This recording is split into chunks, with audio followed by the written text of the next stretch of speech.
Buen día, profesor. El día de hoy le vamos a presentar el mini proyecto 3 de la batalla naval, hecho por mí, Nicolás Córdoba. Por mí, Samuel Arenas. Y Juan Manuel Ampudia. Se implementó interfaces gráficas de usuario con aspectos importantes de UIs y UIs, como botones bien marcados y que indicaran a la persona que se puede presionar, o aquí para elegir al personaje, el cual es bastante intuitivo y llamativo. La estructura del FXML y demás aspectos del UIs se verán en el proyecto que vamos a... En el proyecto se realizó la implementación de varias interfaces, como se puede ver aquí, en diferentes partes del model.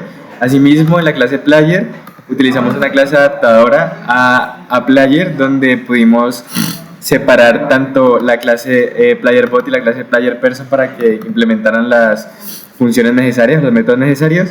Y pues en el Stageholder, bueno, cada uno de los stage utilizamos el singleton y el stageholder, que crea una clase interna. Se implementaron eventos de mouse y teclado, tales como este, que permite rotar los barcos al presionar la R en la pestaña de selección. Y para los de mouse, de ejemplo, tenemos este, el cual nos permite atacar en la pestaña del juego. Se implementó la arquitectura modelo vista controlador, tal como se puede ver aquí a continuación, en donde los controladores manejan las vistas y únicamente contienen métodos, los cuales cambian la vista de los stage. Luego está el apartado de los views, que se encarga de generar el stage con el control singleton para cada FXML utilizado. Y por otro lado están los modelos, los cuales pues fueron correctamente separados, que manejan la lógica de todo el juego, exception para manejar las excepciones, game que maneja el juego, los archivos planos, el jugador, las serializaciones, los barcos y los sonidos utilizados.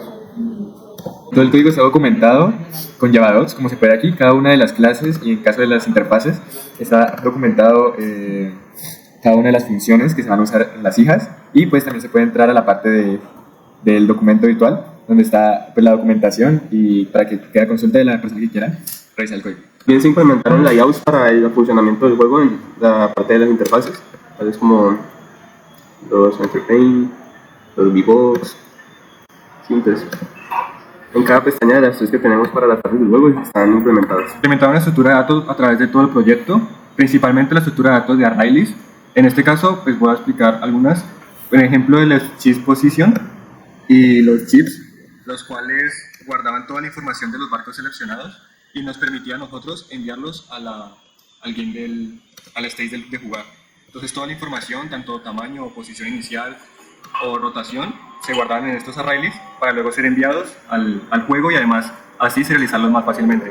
Yendo a la parte de las excepciones, como pueden ver aquí, manejamos tanto excepciones marcadas, como puede ser aquí con IOException, y por este lado también manejamos excepciones no marcadas, como lo es ArrayIndexOfException, que pues en este caso son excepciones al momento de intentar colocar una nave, que pues esta se da si, por ejemplo, se intenta colocar una nave que se salga de la grilla.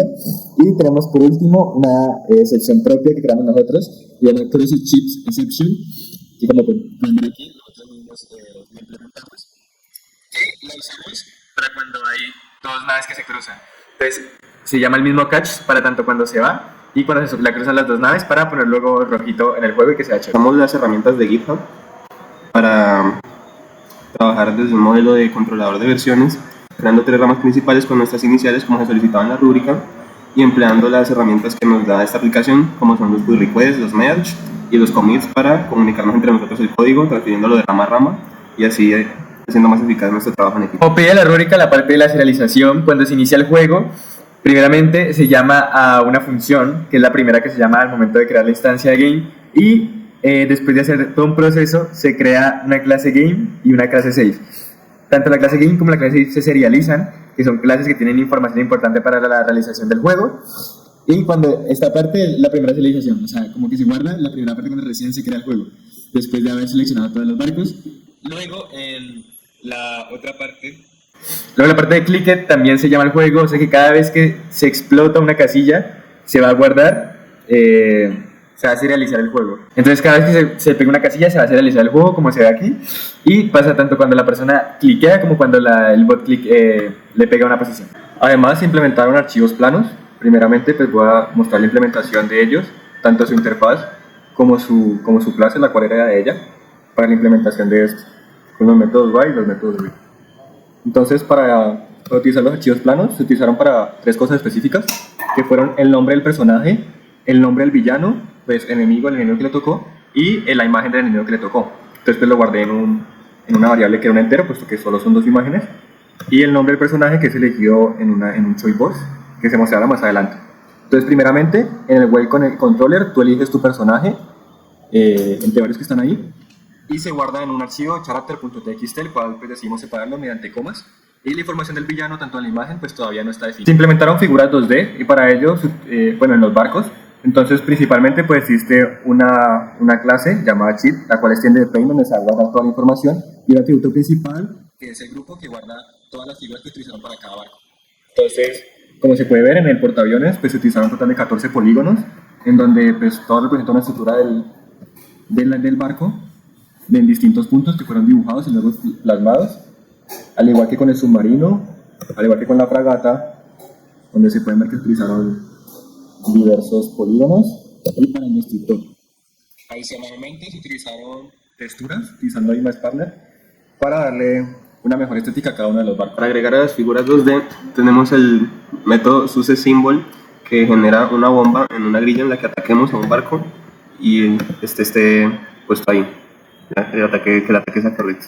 Aparte también tenemos el método ErrorSymbol, que genera una X en las casillas de la grilla en las que no hay nada al momento de atacar. Y tenemos el grupo Destroyer Plane, que crea un polígono de un juego cuando se destruye un barco por completo. Ahora vamos con un poco del gameplay del videojuego. Como pueden ver aquí, pues esta es la parte del Welcome Stage.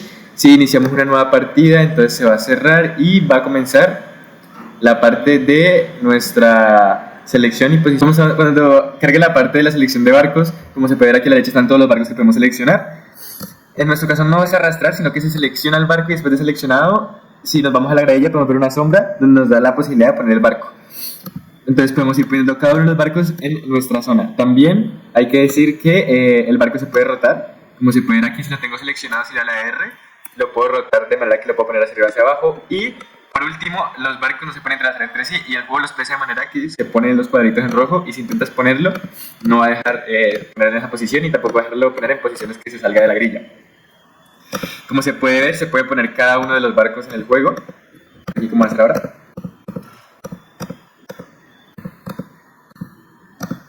Adicionalmente, los barcos se pueden mover incluso después de haberlos colocado, como se puede ver aquí, y los puedo rotar igualmente después de haberlos colocado sin ningún tipo de problema. Y para pruebas, en caso de que la persona no quiera poner sus barcos manualmente, tiene un botón con el que puede ponerlos aleatoriamente. Si continuamos ya la parte del juego, nos damos cuenta que los barcos, esta que es nuestra matriz, ya no se pueden seleccionar ni mover. Bueno, continuando con las rúbricas del juego y con la historia de usuario número 2, la realización de disparos. Entonces, la persona ahorita puede seleccionar cualquier posición de la grilla del jugador, de la flota enemiga en este caso. Entonces, en caso de que, bueno, cuando lo presione, él verifica si fue un fallo, se lo notifica y ya sería el turno de la otra persona, de la máquina. En caso de que haya tocado agua, lo muestra como una X. En caso de que haya tocado un barco, digamos el caso de que aquí hubiera un barco, entonces lo muestra como una bomba y me deja seguir atacando, como se muestra a continuación. Una bomba y deja seguir atacando, una bomba y deja seguir atacando, y una vez ya está destruido todo el barco, se muestra todo el barco y además la textura de fuego. Entonces, en caso de que yo me volviera a equivocar, digamos que yo tocara acá, ya sería el turno de la máquina. Un ejemplo rápido de cómo funciona ya cuando estás jugando. Como podemos ver aquí, tenemos la opción de seleccionar cada uno de los cuadraditos de la máquina. Entonces, por ejemplo, puedo darle un lugar aleatorio, por ejemplo aquí. En este caso fallé y en este caso sería el turno de la máquina que pegaría un lugar aleatorio. Si pego aquí, de nuevo la máquina pega un lugar aleatorio. Como podemos ver aquí, la máquina escoge sus naves de manera aleatoria y con este botón podemos ver en qué posición las ha puesto. De tal manera que si logro dispararle a una nave, pues se va a poner una bombita, y si logro romper la nave completamente, se pone en fuego. Igualmente la nave, el enemigo también puede dispararme.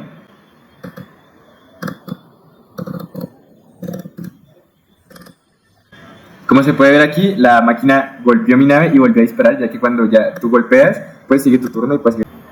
Continuando, gracias a la historia de usuario 3, que nos permite ver el tablero de la máquina, podemos encontrar la posición de los barcos enemigos para confirmar que un jugador tiene la posibilidad de ganar al destruir todos los barcos del enemigo. Entonces, cuando hacemos todos los barcos, el juego implementa el event de abajo. Felicidades a Samuel y nos manda una cinemática. Para la última historia de usuario, en donde se pedía realizar tanto el nombre del jugador como el juego completo. Entonces, primero pues por aquí la persona puede elegir cualquier jugador y es el que se va a basar para guardarlo. Entonces digamos que elija el almirante Semaskil y le dan New Game. Puede ver acá, pues ya el personaje que fue elegido pues se puede poner acá. Y cuando ya posicione todos los barcos y la flota esté lista, carga el juego con el mismo personaje. Digamos que yo hago una serie aquí de movimientos. Hagamos estos 4 movimientos y yo le hundo a abandonar la flota.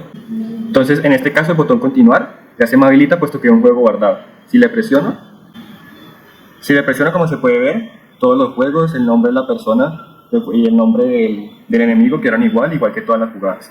Ahora va a probar saliéndome totalmente del juego.